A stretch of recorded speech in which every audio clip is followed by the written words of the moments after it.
Hello, everyone, and welcome back or welcome to this episode of Unrestricted Entry. You entered at your own risk, so welcome. I'm your host, Sasha, and let's get into this day's episode. Today's episode. If you can't tell, I am extremely tired. I have had a kind of rough week. Let me tell you a little bit about that.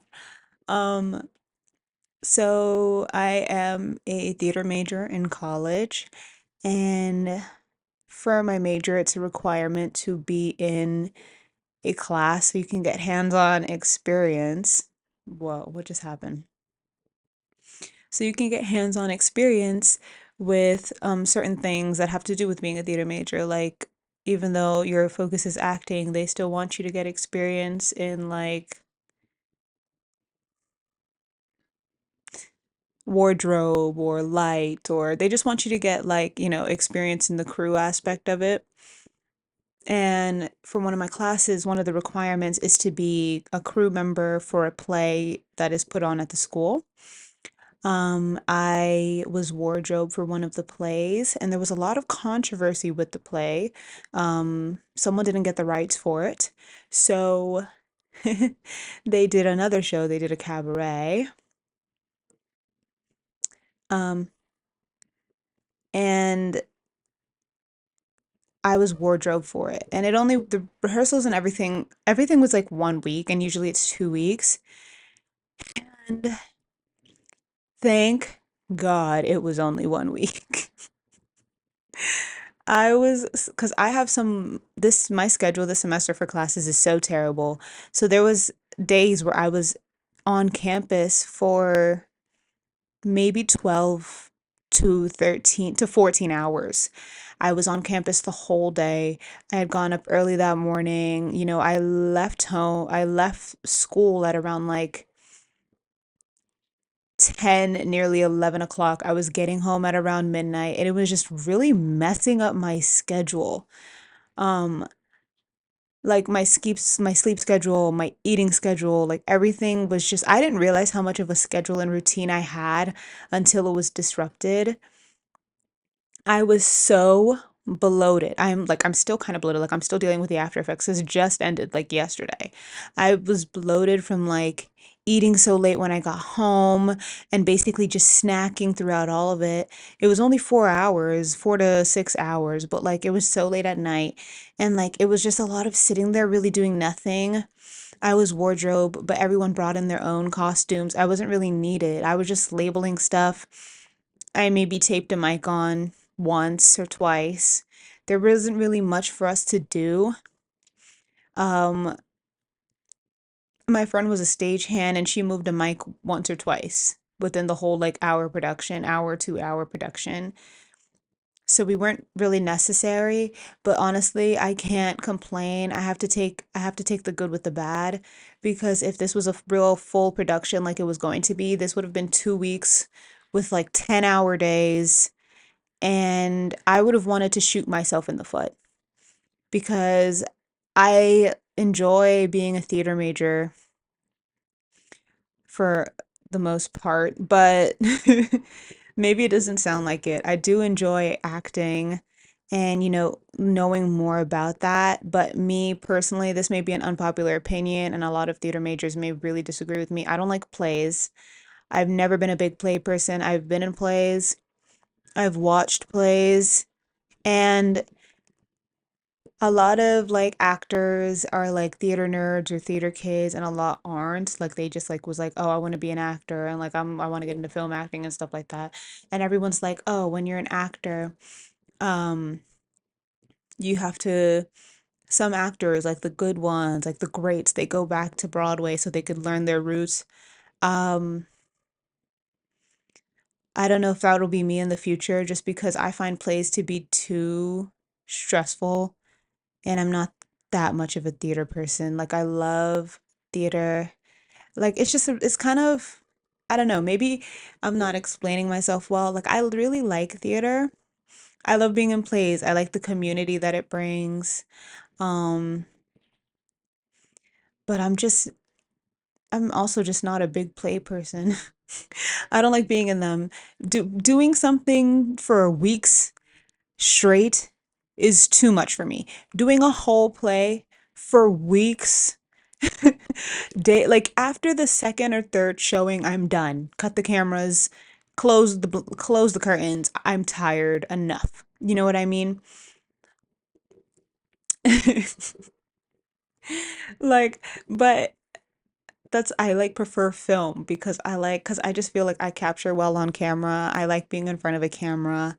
Um, I feel like my personality better suits film acting. And while this is not like applicable to all film acting, you usually have to be really like your expressions have to be a little more not muted. It might not be the right word, but like there's a lot of beauty and simplicity when it comes to film acting and letting the camera really capture like micro expressions, whereas in theater, there's a lot of beauty in like the grand like expressions and the grand gestures, and you have to really act that way when you're on stage. Um, and it personally just isn't for me. It's just not for me. I am expressive, but I just feel like film acting and things like that suit me more, but I will not ever like really talk down theater acting. Most actors usually lean on one side of what they like more. A lot find their roots in theater and end up liking film more and doing more film than theater. And some like theater more and do more theater than film. And like, there's like every actor has a side they lean a little bit more into, and some people are completely neutral. They like both. I am definitely one of those people that lean into film. I can see the beauty of theater, but I definitely lean more into film. Um, I'd rather watch a play or see people prepare for a play than really be in one, I fear. Um, but I like lost my train of thought. Yeah, I was wardrobe for it and I hated it. And the hours weren't crazy long, but it was like kind of hours of either busy work or not doing much at all. And then that plus school plus assignments, because I'm a double major. Like, I'm not just the theater major. So the play was actually interfering with my anthropology classes. Um, and I had to, miss some classes. I'm like behind on some assignments. I mean, I've been behind on assignments all semester. I feel like I'm struggling so bad this semester. But this production was actually really messing with my anthropology classes. And one of the reasons why I don't do productions, I don't audition for them, is because outside of school, I do not have as much time to dedicate like months of my life, to really doing that. Um, like I have anthropology classes and some of them go in late into the night, or I have extracurriculars like I did dance and or it's like I just had a bunch of other stuff to do and I was like I'm not really a big play person in the first place.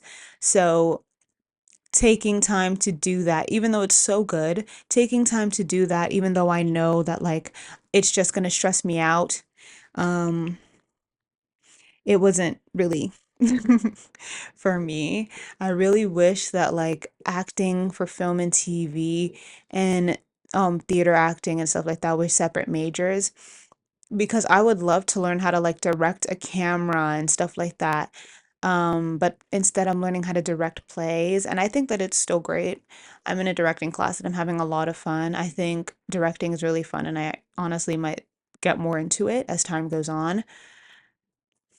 But I just feel like the subtle differences in between directing for like directing on camera versus directing in a play can be pretty palpable. So I kind of wish that it was like separate classes because I would have chosen one over the other. Because I like videography, I love cinematography, so I feel like I would have definitely chosen that over directing a play because I don't really have much interest in being in plays and I don't often see many plays. Um, and that's just, I was just having an issue with that because as a theater major, I have to do this again. Like I have to be in for like two other classes. I have to be on crew again. And while the experience is good, I am just doing this to get through with my major, and everyone has classes like that where you're just doing it to get through with your major. Um, And yeah, that's just really, I'm like yapping. This is like my little vent session. But yeah, it like really knocked me off balance. I had laundry piling up for so long. Assignments have been kicking my ass. I need to clean my room so bad. Like it's just been a rough time in that department because of that play. But I have to take the blessing because, like I said, um, I would have been doing this for 2 weeks and for longer hours, if that controversy didn't happen. And I know a lot of the actors were really bummed about it because they had been off book for the play that they were going to do. But that was a problem for administration, and I have to say a win is a win for me personally. But it's over. It was good. It was fun. Good experience. Never want to do it again. We'll have to do it again. I respect crew so much because so much goes into these plays and productions. I respect crew so much, but sometimes you just know when something isn't really for you, and I am just not the most technical person on earth. I'm really not. Like sometimes you explain something technical to me and I can grasp the concept of it if you didn't speak, you know? So I respect crew members a lot. Um, yeah, but that's my little vent session. Let's actually get into what I was going to talk about in the episode.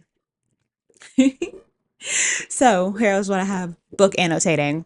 Okay, I'm pretty passionate about this. I cannot stand book annotating. I hate writing in my books. It's just a personal preference. But in New York, I don't know if it happens in like other places too. People leave books on the street. They leave books in boxes on the street. They leave books in lobbies of buildings. Like they leave books everywhere and you could just take them, which is beautiful. I love it so much. But please, for the love of God, if you have written all over a book, scribbled all over a book, underlined meaningless to me shit, and all that, please don't leave your books. I got a Toni Morrison book. I had never read her stuff really, but I got one of her books and like just I found it in the lobby and it had so much writing all over it. It was driving me insane.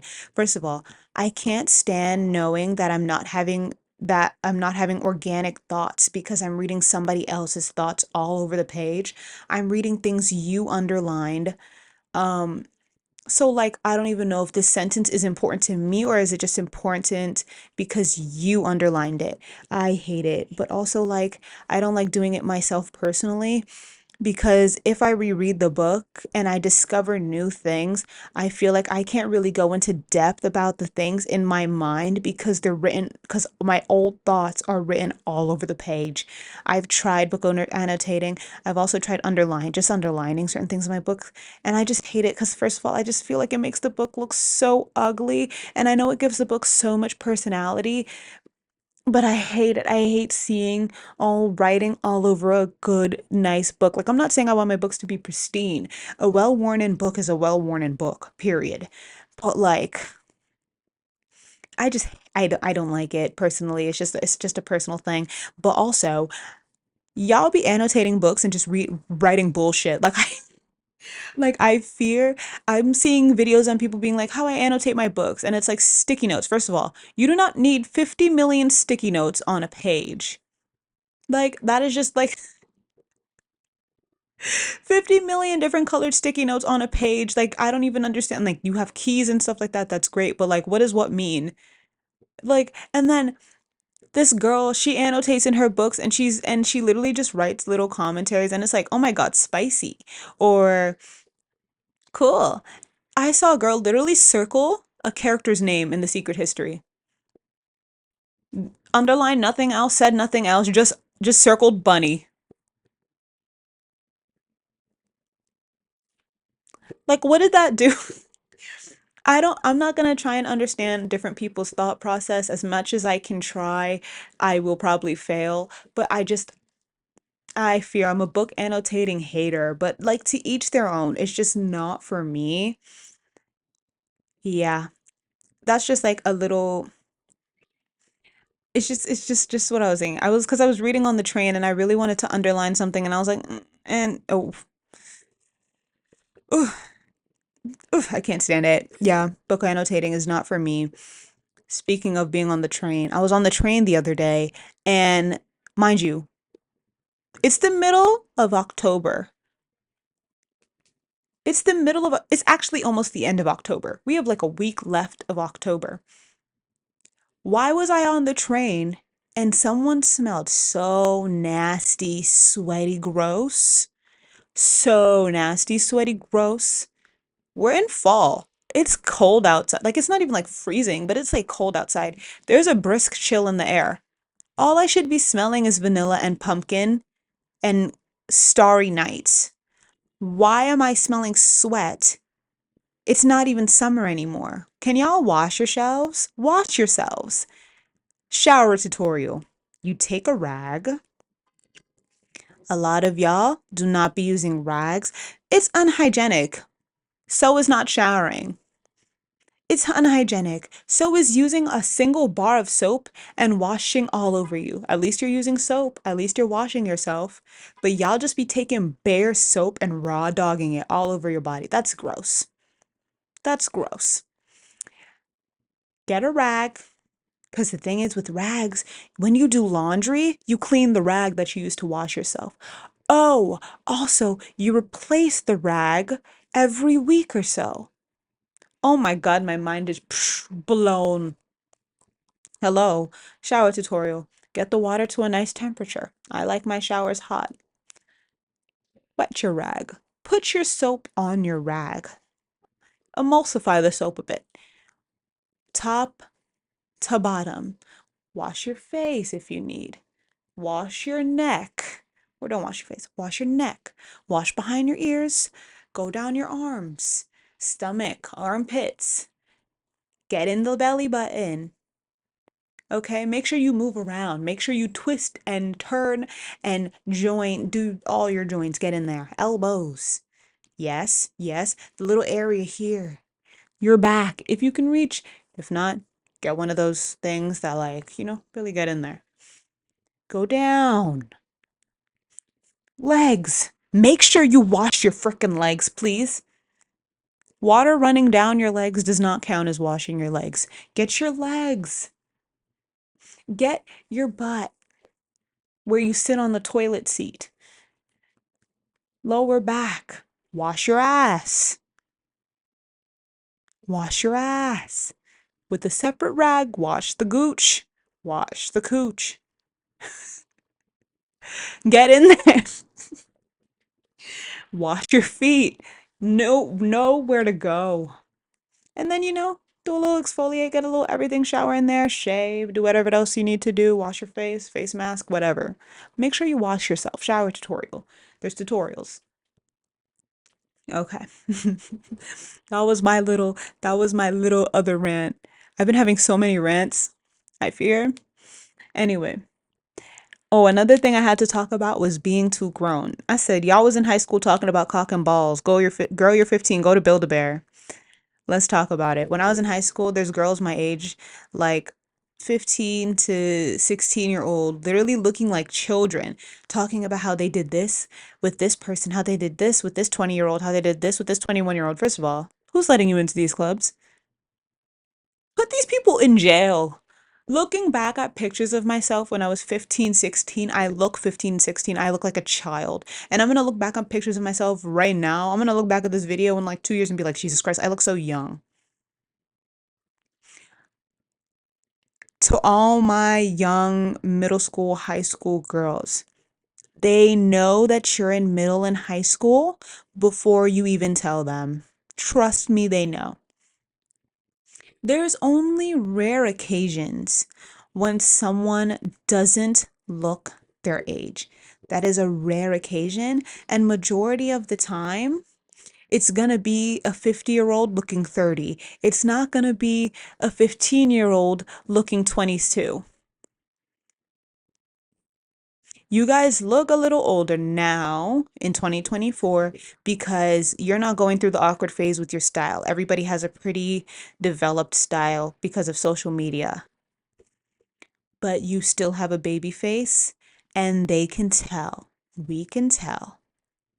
Okay, when someone looks a little too young, I'm like, how old are you? And they'll tell me, they're like, oh, I'm 17. Okay, on to the next. Thank you. And it's just so weird to have people with those mentality. Like, you're 20 something years old dating the 17-year-old or going after the 17-year-old. This is how I can tell you don't have a job. You sad piece of shit. That's so weird. Um, but yeah, being too grown, like just there's kids that were that age, like smoking and drinking every day. And it's just them wanting to be older and wanting to really embody that and not feel their age, not feel that awkward age. It's very sad. But girl, go do your physics homework. Doing too damn much. 15, 14 years old talking about some, I sucked the guy off on the street. What? And it's just so sad. I said smoking cigs like you have a 9 to 5. You didn't have boobs until 2 months ago. Like, that's actually how it be. You didn't have boobs until 2 months ago. You're not even fully developed. You're not even half developed. You're closer to 11 years old than you are to like 21. Think about it like that. You're closer to 11 years old than you are to 21. Go home. After school, go to an extracurricular and then go the fuck home. It's okay to want to party. It's okay to want to have fun. But Jesus Christ, looking back on it, I always used to be so jealous of kids my age for going to parties and hooking up with strangers and doing all these fun things. And I realized there's always just been a large culture of that throughout the years. Um, but now as a 22-year-old looking back, I feel like I am at the perfect age to be doing those things. I don't feel like I missed out on much. If I'm being honest, I don't feel like I missed out on much. And I actually kind of feel bad for the people who lean so far into that. Um, because now at 20 something years old, what else do you really have to experience? What first do you really have left? 22 is like the perfect age to be doing those things. Like I do feel like I missed out on a lot in my teenage years. Um, because of being in a strict household, I do feel like I missed out on a lot. Like, just really going out with my friends and having really the energy to go out and do all this and all the fun stuff that comes with being in high school.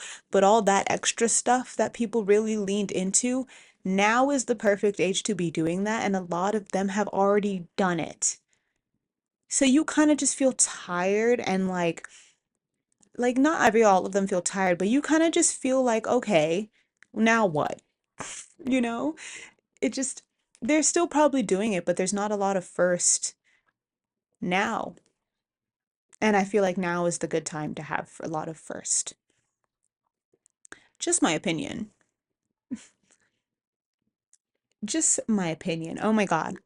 It says read the text from the Discord. So, for my school, I was in a illustration club Discord. I never actually went to any of the meetings for the club.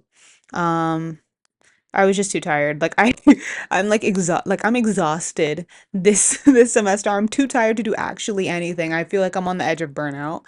Um, but randomly after being in that um play when I was doing wardrobe, like the first or second day of the play, I was on the train. It was like 11 something. I was on the train heading home and someone sent something to the illustration Discord unprompted. They didn't. Why can't I find it? Oh my God. Hold on. Like, I need to read this out in its purest form. Hold on. I'm not gonna replicate it as from memory the way I can. Okay. 11:18 at nighttime. At everyone. If you like lollies or think it's okay that people like them, please know that I want you to kill yourself. Unprompted. Unprompted. Nobody said anything. It's 11:18. People haven't texted in this chat all day. And that's the first thing someone sends. And I mean, real. Lollies are gross. Real. Um, I can't say I disagree, but I'm also like, why? What prompted you to say this at 11:18 at night? And then one of the administrators was like, "Hello, at everyone. Just a reminder that while this club does encourage everyone to speak their minds freely, we do not tolerate any form of NASFU topics, including but not limited to." And I didn't open the chat, but it was like, yeah, pedophilia, that stuff. And then they went, "Everyone, look at the announcement I just made, please." And I was on the train laughing my ass off. I'm trying to like retain my mysterious persona on the train, and this had me cackling. What prompted this? I was like, how did we get here? You said nothing wrong, but like this is something crazy to just say on a random public group chat. How did we get here? What prompted this? Who said what to you? Was it someone in the chat? Or were you just making that announcement to everybody that you were in contact with? That shit had me so weak.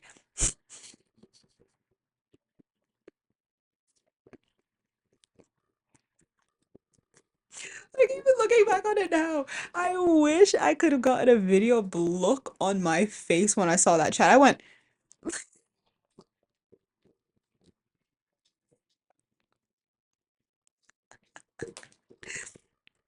it was so much fun. It was it was fun. Let me take a little sip of water, a little cunty sip.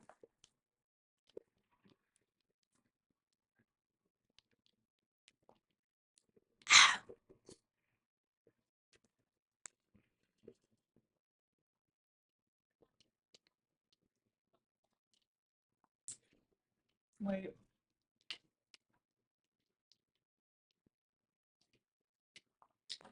my coaster fell.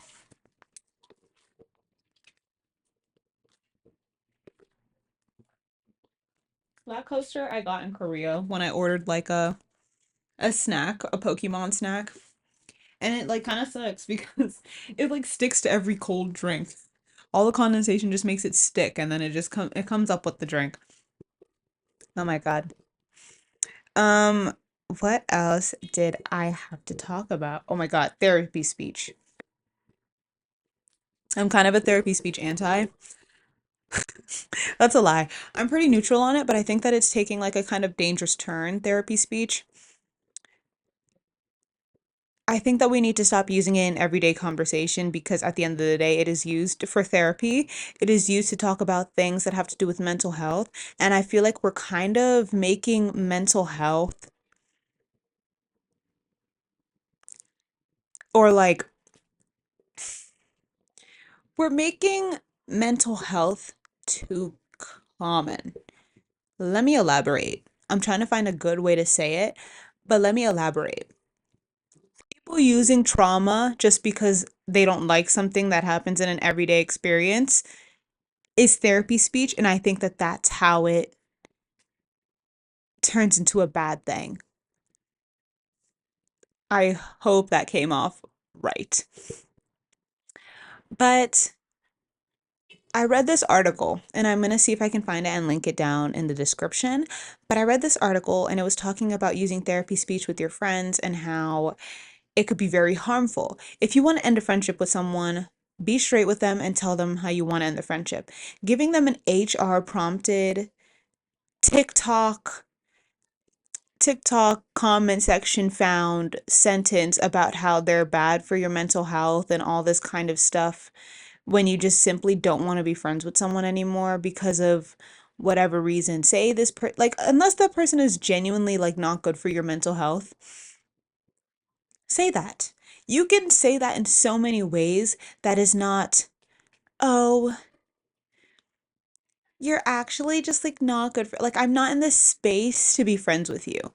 That shit would piss me off so I'd literally want to blow up your house. Like I'd want to blow up your house if I got that text. Because to be friends with someone for how long? How many years? How many years, how many months to be friends with someone and good friends with someone and to come out of nowhere and talk about some I'm not in the space to be friends with you or take on your burdens. What? What kind of HR prompted text is that? Are we friends? Are we coworkers? What's happening? Like, what's actually happening? Like, and then I also saw a TikTok today and it was like, not every bad instance is a trauma. And I need that to just to sit so well in people's minds that because it kind of invalidates and because it's gotten so common, it can make people invalidate people that have actual trauma. There are people who have actually went through traumatizing, horrifying things. And trauma is the best word to use for the things that they've gone to. They're traumatized. They've been traumatized. They have like emotional, body trauma, mental trauma. That is the best word that can be used to describe their situation. And you're using it because some guy yelled at you in passing on the street. That was a bad instance. That wasn't trauma. You know what I mean? Compare a girl who went through something so bad, so terrible. And she's like, yeah, that instance kind of left me a bit traumatized. Like I have a little bit of trauma or I have a lot of trauma or I just have trauma, period. And compare that to another girl who gets yelled at by a homeless guy on the train, like everybody else. He yells at her in passing. Ah, bitch. He yells at her in passing. He goes on. Are you going to call that trauma? Or are you going to call that something that crazy that just happened to you on a New York subway? Because when you use words like trauma, when you use serious, because that's a serious word, save serious words for serious instances.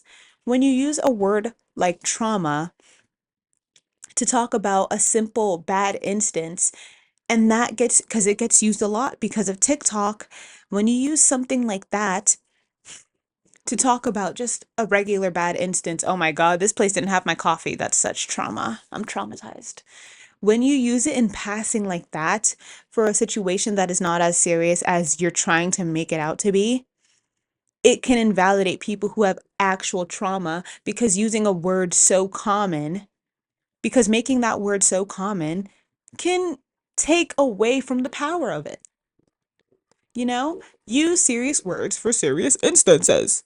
TikTok, this mental health TikTok thing is another form of brain rot. And if I can find that TikTok, I will put a screenshot of it here. But it is a form of brain rot. Stop using therapy speech for everything. If I don't want to be friends with someone, say they just, they talk too much shit. I'm gonna be like, you're a shit talker. Fuck you. I don't like you. I'm not gonna say, oh, actually no, that's a bad example. Say I just feel like me and this person is not getting along anymore, like they're kind of like sucking the energy out of me. They're just not for my life right now. I'm gonna say, oh, I just don't think we're at the good point of each other's lives to be with each other anymore. Like I just feel like, our friendship is better off ended amicably versus something bad happening down the line. That is a normal way to talk to someone who's been your friend for a good period of time. Say, I said it another way. I just don't think I have the energy to deal with you in my life anymore. Doesn't that sound like a asshole thing to say? Say I'm having a friendship breakup because I'm sick of being the initiator in my friend circles, which is a problem that I have always had. I'm sick of being the initiator in my friend groups with my friends. I can say, put it simply, because these are people that you've been with for so long, I'm tired of initiating everything. I'm like, it's kind of exhausting. I just, you don't initiate enough for me, and I've communicated it with you before, and nothing's really changed. So I just feel like we should just distance from each other. Versus you're kind of taking all like you're kind of taking my energy. You're such like an energy vampire. Saying stuff like that. Saying something that sounds like it should be in an HR email to a friend does not, it shouldn't count as a friendship breakup. I'd actually get pissed off. And I'm going to link the article because it can probably explain it 10 times better than me. I'm going to link the article in the description and I'm going to put the TikTok here at some point in the video. But yeah, that was just like a little thing that I had to talk about. So now, since I feel like I've been yapping for a good amount of time, let's get into some of my favorite things of the week. And there actually has not been a lot. This is a very small list. um, because I have just been the most drained I think I have been in a while this week. Um, I've barely been listening to music. Um, ooh, sorry. I've barely been listening to music. I haven't really been watching movies. I haven't really been watching TV shows. I actually don't know what I've been doing. Like, I feel like this week is literally just a blur. I haven't been consuming much media or as much as I usually do, but yeah. For music, I've been listening to a lot of One Direction. Rest in peace, Liam Payne. One Direction was a very big part of my life for my formative years. They were my favorite group. Um, and I actually do till this day still listen to a lot of music. I actually was listening to them a lot for like the 2 weeks leading up to his death, and it was really sad. It is really sad. May he rest in peace. He was a big part of my childhood and my teenage years, and I like to say that I was pretty impartial to the One Direction members. So, yeah, it's just really sad. He had a pretty bad week leading up to his death. Um, so may he rest in peace now. And for a song, I Want to Be Yours by Arctic Monkeys. That has just been playing so much in my head, and I like sway to it when I hear it. I also been listening to First Impact by Kepler, the K-pop group. Such a good debut album. Such a good debut album. I loved it. Like I still love it. Yeah. As for movies, Harry Potter and the Chamber of Secrets is the last thing. And for simple things that I loved, pretty bookmarks. I love a good pretty bookmark. I hate the like paper bookmark with that dangly shit on the end. I like a good sturdy bookmark, cute bookmarks. Yes. So cute bookmarks, comfortable sized bags, vintage clothes. I went to the my favorite thrift store, aka my mom's house, and I took so much of her stuff again. And she gave me these vintage Ralph Lauren boots, and I wore them today actually with this outfit, minus the hat. I'm wearing this just because I love it, and why not? Um, and I will put it here, um, the boots and like the fit that I was wearing earlier today. I went out today with my friend Jay. I need new glasses like desperately. I think I mentioned in the last video, and I went out today and I went to the Chanel store to see if I can get them on in person. And they did not, I just also wanted to try them on, and they did not have the one I wanted, the color I wanted. It's only online, so I'm gonna have to ship it. But they said that with free shipping, it come not free shipping, with ordering online, the shipping's actually really fast and I can return it in boutique if I didn't like it. One of them was really cute. I was looking at two pairs, but I think I'm just gonna go with like a regular square frame because I feel like it's just good for everyday life. The other one is really cute too, so I might get that in the future. But one of the frames is like this octagon frame. I'm terrible at geometry, but like I forgot what shape it is. Like an octagon kind of. Hexagon? Octagon? Let me look before I sound actually stupid. Yes! It was kind of like an octagon shape. And it was really cute, but it felt like more like a special occasion type of glasses to me than like everyday wear. And I need one desperately for everyday wear because this is like actually on its last leg. Um, and when I there was only the tester there because I didn't see the ones that I originally wanted. I liked both equally. So I just said, okay, let me just get this one because I'm kind of desperate, like I need glasses. Um, they had the like tester, the one that people try on there, but they didn't have a new one. And she was like, you can buy the one, like you can buy this one and like, just clean it or we can clean it or something like that. And I was debating doing that, but I'm pretty sure they were gonna charge me full price, and I'm not gonna get charged for, like, I know it's Chanel, but like I'm not gonna get charged full price for something that a million other people have walked in here and put on. You know what I mean? So I was like, no, it's fine. I'll just order it online. So I came back home and I'm gonna order it online to maybe tomorrow. Um, yeah. But went out and then I even went to the Saks Fifth Avenue location and they did not have them. And then they told me that the Octagon one that I was literally saying I wasn't gonna order, that I wasn't gonna get, was sold out in the country. So that last one that I put on my face is the last one in the country. And I was like, damn, if I knew that. Like it's even sold out online. And I was like, damn, if I knew that, I probably would have gotten it. I'm lying. But I tried on the square ones I wanted. They just didn't have it in my color. I wanted it in black. They had it in pink. Black pink. But yeah, so I'm gonna just order it online and hopefully they come soon enough so I can get a eye exam and get these frames put in because I need new frames. So hopefully by the next, let's say 2 episodes, I will have new frames on. Um, yes. But that's just a little sneak peek into my day. So yeah, I did get new shoes and new old shoes. And hopefully soon enough I will be getting new glasses. Thank you guys so much for watching and listening. I have been yapping away today. So thank you guys so much for hearing me vent, and I hope that I will see you in the next episode. Bye.